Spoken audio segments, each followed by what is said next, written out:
Have team coverage. Our crews scattered throughout the state along the fire lines, but let's begin in the trouble spot that Dan just pointed out: Estacada, Molalla, Oregon City, and Clackamas County. That's where Lisa Balick is standing by with the latest there. Lisa? Yeah, I'm outside the fire station where Clackamas County Fire and other crews updated us as to the latest. And again, you gave a good picture overall of what's happening.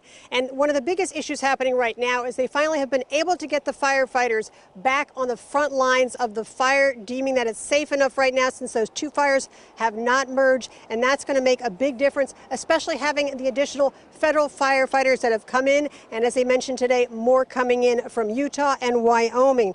Now, also at the same time, there is a lot of concern about what's going on with empty homes in the area with all the evacuations. There's a lot of concern about looting with hundreds of people who've been evacuated.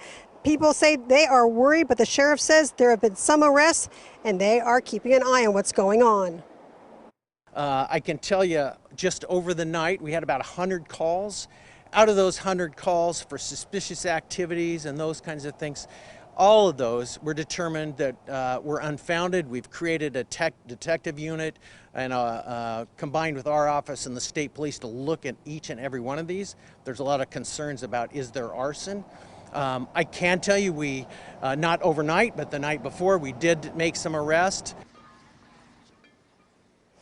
But the sheriff went on to say there is no evidence so far of any organized groups setting fires. And again, they are increasing patrols. Keep in mind that curfew that started last night in Clackamas County from 10 p.m. to 6 a.m. is in effect. And the sheriff said it will stay in effect for some time, unless, of course, you are trying to evacuate or you have work someplace that you have to be. But again, we saw, though, when we talked to people who were evacuated, people camping in different areas who are very concerned, they actually have sent some of their family members back in behind the lines where they've been evacuated to keep an eye on their homes.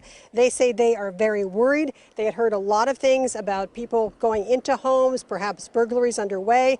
But again, the sheriff's saying at this point they have not seen anything, but they do expect people to call if they know of anything or of any concerns.